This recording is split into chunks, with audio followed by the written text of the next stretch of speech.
Bon allez, au lit. Plus qu'à mettre le téléphone à charger. No, God! Oh, je suis complètement à sec. Bon, bah, c'est le moment de le charger. No, God, please, no! Oh mince, je suis qu'à 95%. Bon allez, je le branche pour être à fond avant de partir. No! No! No! Je suis prêt à parier que vous avez dû vous reconnaître dans au moins une de ces trois petites scènes, non? Et si je vous disais que ce sont les pires choses à faire pour préserver la batterie de vos smartphones, tablettes et autres appareils électroniques? Il existe énormément de fausses croyances sur nos batteries qui nous font prendre de très mauvaises habitudes et qui usent ultra prématurément celles-ci.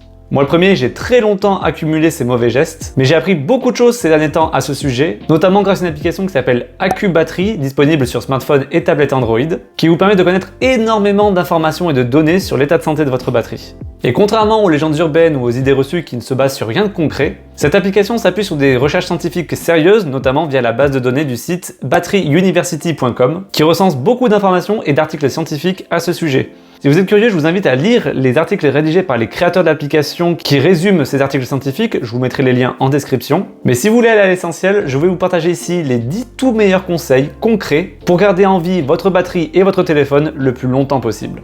Et pour comprendre pourquoi je vais vous donner ces conseils en particulier, il faut comprendre déjà comment fonctionne une batterie. Alors je vais pas rentrer dans les détails, mais pour faire très simplifié, une batterie est composée de plusieurs cellules qui chacune d'elles comporte 3 éléments importants. 2 électrodes appelées l'anode et la cathode, les deux étant en contact avec une substance conductrice qu'on appelle l'électrolyte. Les 2 électrodes vont subir des réactions chimiques qui vont permettre la circulation du courant, mais qui provoquent lentement mais sûrement des dommages physiques à ces composants.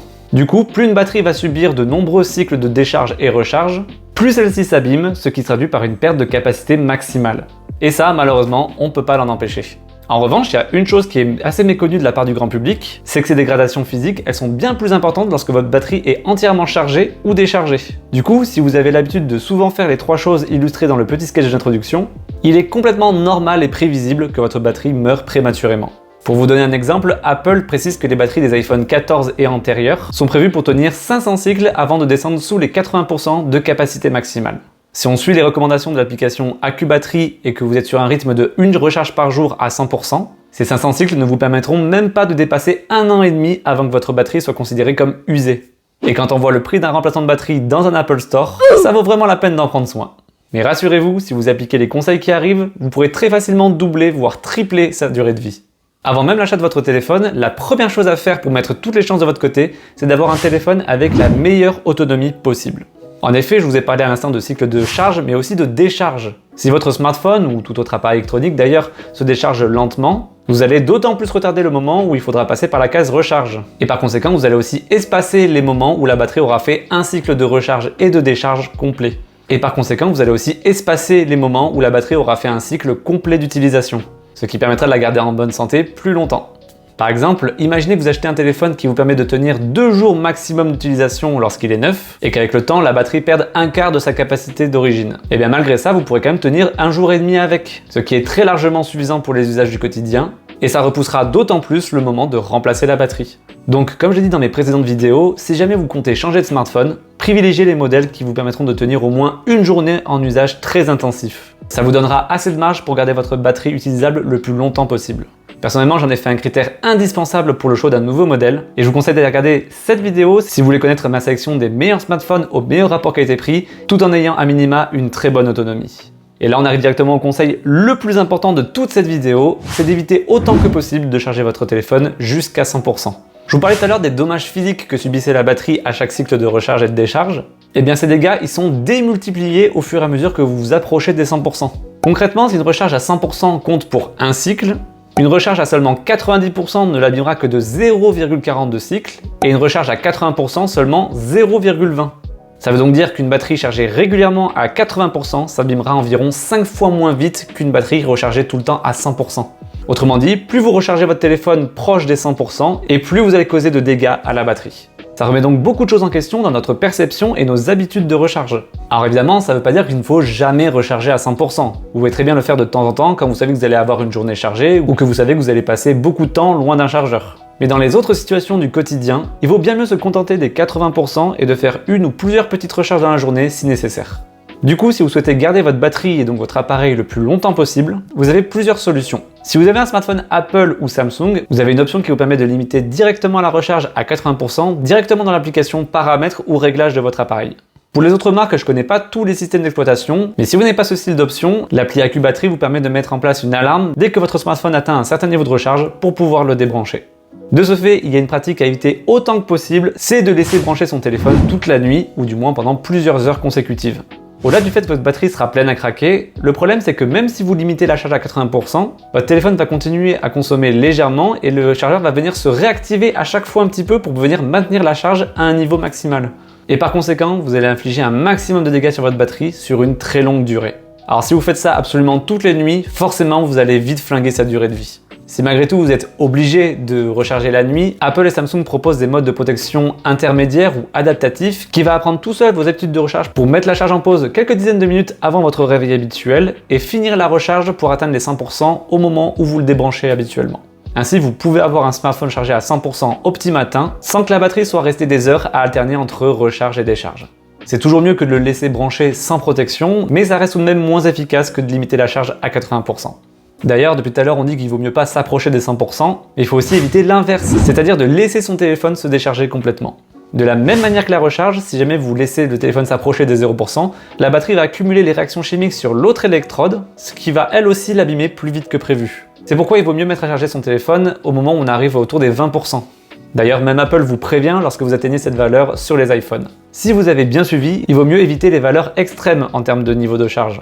Et pour vous donner un objectif, la plage de fonctionnement optimale se situe plutôt donc entre les 20 et 80%. Évidemment que dans la vie réelle, c'est plus compliqué à faire qu'à dire, mais il faut garder en tête que c'est juste un idéal vers lequel il faut tendre le plus possible au quotidien et non une règle à respecter strictement. D'ailleurs, en parlant de valeurs extrêmes, un point ultra important à connaître, c'est de ne pas utiliser votre téléphone dans des conditions de température extrêmes. Et par ce terme, j'entends à la fois les températures chaudes, comme le laisser dans votre voiture en pleine canicule, sur votre serviette à la plage, en plein soleil sur une table ou une terrasse, mais aussi des températures trop froides, par exemple en rentrant d'une journée à la neige en haute montagne, ou tout simplement lorsque la température devient négative en hiver. Dans ces situations, les électrodes ont beaucoup plus de mal à faire circuler le courant entre eux, ce qui va se traduire par 1. Une surconsommation, votre batterie va se décharger beaucoup plus vite que d'habitude, et de 2. Par des dégâts irrémédiables sur les composants même de la batterie. Donc si vous êtes dans ces situations, laissez quelques instants votre téléphone à l'ombre en été, ou se réchauffer tranquillement en hiver à l'intérieur, et là vous pourrez utiliser votre smartphone normalement. Et pire encore que d'utiliser son téléphone dans de tels environnements, ne rechargez surtout pas vos smartphones dans ces conditions, car cela fera que amplifier tous ces phénomènes, ce qui peut même mener à des surchauffes qui peuvent endommager votre appareil tout entier. Mais heureusement, nos téléphones sont assez intelligents et possèdent des sécurités pour éviter que ça arrive, comme des messages d'avertissement sur la température, interrompre la recharge quand le téléphone devient trop chaud, ou carrément s'arrêter en urgence sans crier gare. Mieux vaut prévenir que guérir. D'ailleurs, un autre cas où un téléphone peut s'arrêter sans prévenir, c'est lorsque vous utilisez un mauvais câble ou bloc de recharge. Aujourd'hui, de plus en plus de constructeurs ne fournissent plus le bloc de charge dans la boîte du téléphone, ce qui oblige les personnes en ayant besoin à s'en procurer à part, par leurs propres moyens. Dans ce cas-là, je pense qu'on a tous été pareils à vouloir prendre le câble et le bloc de recharge le moins cher possible, en vérifiant juste s'il est compatible avec notre téléphone. Sauf qu'en faisant ça, vous vous exposez à énormément de problèmes et de dangers. Au mieux, vous pouvez tomber sur des produits fonctionnels, mais qui font de la publicité mensongère sur leur capacité réelle, en vitesse de recharge par exemple. Et au pire, vous pouvez tomber sur des contrefaçons qui peuvent complètement flinguer votre appareil tout entier à cause d'une surtension, voire même lancer un départ de feu sur votre prise. Utiliser ce genre de bloc ou de câble low cost, c'est un peu comme laisser des câbles électriques pendre dans votre salle de bain. Certes, ça touche pas directement l'eau de votre baignoire, mais vous prenez le risque de tout faire péter à n'importe quel moment. Du coup, je vous déconseille fortement de rogner sur cette dépense-là. Car même en termes économiques, vous allez peut-être dépenser 5 ou 10 balles de moins sur le moment, mais vous allez très certainement le payer à long terme. La valeur sûre ici, c'est de privilégier le câble et le bloc du constructeur. Certes, ce ne sont pas les moins chers, mais vous avez l'assurance d'avoir un produit 100% fonctionnel, sécurisé, et qui vous permettra de recharger au plus vite votre appareil. Si vous voulez vraiment acheter un peu moins cher, vous avez des marques spécialisées comme Ugreen ou Anker pour citer les plus connus, qui font des chargeurs et des câbles parfaitement fonctionnels, mais il y a quand même pas mal de paramètres à prendre en compte pour pouvoir en profiter pleinement, comme le modèle de votre téléphone, la puissance maximale fournie, la norme et le protocole de recharge utilisé. Je vais pas rentrer dans les détails ici parce que j'aimerais y consacrer une vidéo entière, donc si ce genre de sujet vous intéresse, envisagez de vous abonner pour ne pas la louper. Jusque-là, on a vu les 5 conseils les plus importants pour préserver la santé de votre batterie sur le long terme, pour que vous l'utilisiez le plus longtemps possible. Et vous avez dû remarquer qu'on a surtout parlé de sujets qui concernent la recharge de votre appareil. Mais avant de recharger, il faut d'abord décharger. Et là aussi, plus vous allez avoir une utilisation économe de votre smartphone, plus vous allez espacer les phases de recharge, et donc plus longtemps votre batterie durera dans le temps. Tout est lié! Je vais donc vous partager quelques petites astuces supplémentaires pour pouvoir augmenter l'autonomie de votre batterie. Ce sera bien utile surtout si vous adaptez la technique des 80% maximum. Et la première chose que j'ai découverte pour l'avoir expérimenté il y a peu moi-même, c'est d'éviter d'utiliser la 5G en permanence. Alors il peut y avoir de grosses différences d'un modèle à l'autre, ça dépend de l'efficacité énergétique des puces 5G, mais dans tous les cas, désactiver la 5G, c'est forcément bénéfique pour votre autonomie. Et honnêtement, à part si vous habitez dans une zone grise en termes de couverture de réseau, ou que vous habitez dans une ville où vous ne captez jamais en intérieur, la 5G est très largement surcotée pour tous les usages du quotidien. Pour ma part, j'ai mis un super stratagème en place avec mon Samsung Galaxy S23, c'est que j'ai désactivé par défaut la 5G et j'ai créé une routine que j'active manuellement en un clic sur mon écran d'accueil lorsque j'ai besoin d'utiliser la 5G, dans une zone où je capte mal par exemple, et je la désactive dès que j'ai plus besoin en un clic là aussi pour préserver la batterie. Un autre paramètre qui joue sensiblement sur l'autonomie, c'est le taux de rafraîchissement de votre écran, qui détermine la fluidité des animations et de vos actions sur le téléphone. La plupart des smartphones qui sortent aujourd'hui ont deux types de rafraîchissement. Un mode dit élevé à 90 voire 120 Hz, ce qui correspond à 120 actualisations par seconde de l'écran, mais aussi un mode dit standard à seulement 60 Hz. Avoir un taux de rafraîchissement élevé, ça veut dire que votre écran s'actualise beaucoup plus souvent qu'en mode standard. Et du coup, la consommation énergétique est forcément plus élevée. Comme pour la 5G, la consommation en mode élevé dépend d'un modèle à un autre, mais là encore, il sera toujours plus économe de fonctionner en mode 60 Hz. Pour modifier cela, vous pouvez aller dans le paramètre écran ou affichage de votre téléphone. Vous sélectionnez fluidité des mouvements ou fréquence d'affichage et vous sélectionnez le mode standard. Ensuite, encore une autre fonctionnalité qui va vous faire gagner jusqu'à plusieurs heures d'utilisation par jour si jamais vous l'utilisez au quotidien, c'est de désactiver le mode Always On qui vous permet de maintenir l'écran allumé même si votre téléphone est verrouillé pour pouvoir lire des notifications ou l'heure par exemple sans déverrouiller ou toucher votre téléphone. Si cette fonctionnalité, elle peut être pratique pour certaines personnes au quotidien, je pense notamment aux personnes qui travaillent avec leur téléphone et qui ont besoin de rien louper, elle ne sert pas à grand chose si votre téléphone est rangé la plupart du temps et que vous n'utilisez pas intensivement votre téléphone. Donc comme pour la 5G, essayez de réfléchir si vous avez vraiment des situations dans lesquelles vous en avez vraiment besoin et activez ce mode que quand c'est nécessaire. Mais dès que vous n'en avez plus l'utilité, éteignez-le et votre autonomie sera grandement renforcée. Le conseil suivant, il est bon à la fois pour votre batterie mais aussi pour votre santé mentale, c'est de désactiver un maximum de notifications. En effet, pour pouvoir être alerté en temps réel de ce qui se passe sur vos réseaux sociaux, votre boîte mail ou autre application, celles-ci doivent fonctionner en permanence et s'actualiser en tâche de fond. Et ça, forcément, ça requiert de la puissance et donc de l'énergie. Ainsi, plus vous désactivez de notifications, et plus ça va soulager votre téléphone et donc votre batterie. Pour ça, rendez-vous dans la catégorie notifications des paramètres de votre téléphone. Vous aurez alors la liste de toutes les applications qui sont installées, et vous pourrez soit désactiver complètement toutes les notifications venant de cette appli, soit aller dans le détail avec le menu catégorie de notifications. C'est super intéressant de faire ça, notamment sur les applis de réseaux sociaux, où il y a beaucoup de notifs qui sont complètement inutiles et qui ont juste pour but de vous faire revenir sur l'appli. Donc tout ça, ça dégage. Enfin, dernier conseil qui peut jouer sensiblement sur l'autonomie, c'est d'arrêter de venir forcer l'arrêt des applications en veille.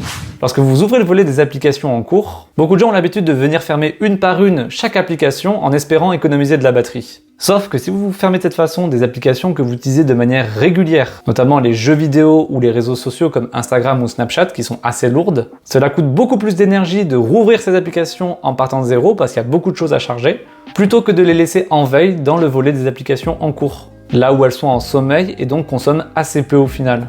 En revanche, dans ce volet, si vous avez des applications ouvertes mais que vous utilisez très occasionnellement, alors là oui, ça peut être une bonne idée de fermer ces applications-là en particulier, mais pas toutes en permanence. Voilà, on a fait le tour des 10 conseils les plus importants pour préserver l'autonomie et la durée de vie de votre batterie. N'hésitez pas à partager votre avis sur ces conseils ou à partager vos propres astuces dans les commentaires en dessous de la vidéo. À laisser un pouce bleu si elle vous a été utile et à vous abonner pour ne pas manquer les prochaines vidéos astuces high-tech et guides achat. Prenez soin de vous, je vous dis à très bientôt, c'était Yensing. Bye bye.